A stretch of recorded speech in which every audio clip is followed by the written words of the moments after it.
روز 13 ینوار سال 2024 در یک انتخابات تاریخی در تایوان، ویلیام لای، یک سیاستمدار طرفدار استقلال این جزیره که در پکین او را جدایی طلب می شمارند غالب آمد. پیروزی ویلیام لای به معنای است که ساکنان تایوان میل چندانی برای پیوستن به چین را ندارند و با انتخاب لای نشان دادند که رای آنها از رای چین جداست.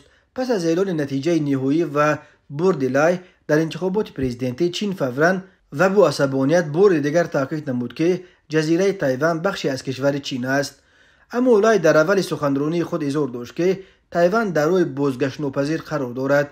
کشور حرکت به مسیر درست را ادامه خواهد داد. ما به عقب برنمیگردیم، گفت لای. او افزود که به استقلال نیست ولی فکر بستن کدام نوع اتحاد با چین را هم در سر ندارد.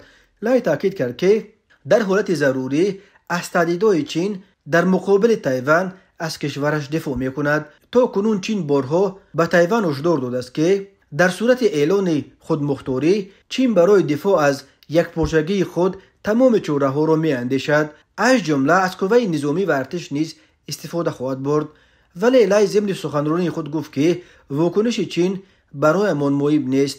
ما باید ارزش‌های خود را حفظ کنیم و آنچه را درست می‌دانیم برای آن پافشاری می‌کنیم. امریکا، بریتانیا و بعضی کشورهای اروپایی که متحدان تایوان به حساب می‌روند لای را با پیروزیش در انتخابات تبریک گفتند. اما همپیمان‌های چین در پی پیروزی استقلال جویان در انتخابات تایوان بار دیگر تاکید کردند که از سیاست چین چون واحد پشتیبانی می‌کنند. وزارت کارهای خارجه تاجیکستان نیز الکی روز 14 ینوار سال 2024 همگی ساعت بعد اعلان نتیجه های انتخاباتی پرزیدنتی تایوان در یک اظهارات از چنین واحد دفاع کرد.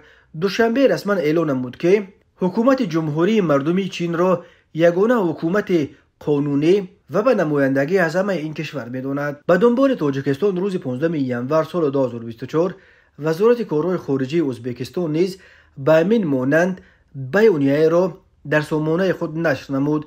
بار دیگر اظهار می‌داریم که ما از اصل چین واحد و اینکه جمهوری مردمی چین یگانه حکومت قانونی چین بوده، تایوان قسمت جداناپذیر چین است، حمایت می‌کنیم. آمده است در بیانیه وزارت خارجه ازبکستان. چنین واکنش سریع و جوابگوی خواسته‌های پکین از جانب دوشنبه و تاشکند را کارشناسان به سطح وابستگی اقتصادی هر دو کشور از کمک و سرمایه‌گذاری‌های چین بستگی می‌دهند. ناظران امور در این لابلا از موقع جوابگوی خواسته‌های پکین بیانیه دادن کشورهای وابسته چون تاجیکستان و ازبکستان را موقع‌گیری پراگماتیکی می‌شمارند و می‌گویند این کشورها به خاطر تایوان که تا کنون برای کشورهای آسیای مرکزی کمک یا سرمایه‌گذاری نکرده است نمی‌توانند مناسبت‌هایشان را با سرمایه‌گذار رقم یکشان بد کنند. چین تایوان را یک قسمتی از خاک خود می‌داند ولی تایوان دارای سرقانون، حکومت و حتی ارتش بوده خود را کشور مستقل می‌سازد. با آنکه مساحت تایوان با 168 جزیره همگی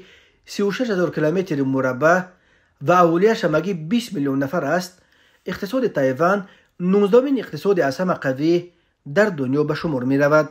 تا سال 1988 این جزیره از خودمختاری خود صدا بلند می‌کرد ولی با به سر منصب پرزیدنتی رسیدن لی دنخوی عقیده‌های جدایی طلبی و صاحب استقلال در تایوان دیگر باره بالا گرفت. پس از او جین شویبیان سال 2008 رئیس جمهور شد که او نیز عقیده‌های جدایی طلبانه را پیگیری می‌کرد. پرزیدنت قبلی تایوان خانم تسای اینوین هم طرفدار پکین نبود. لازم به ذکر است که پرزیدنت کنونی ویلیام لای در عهد او نایب پرزیدنت بود.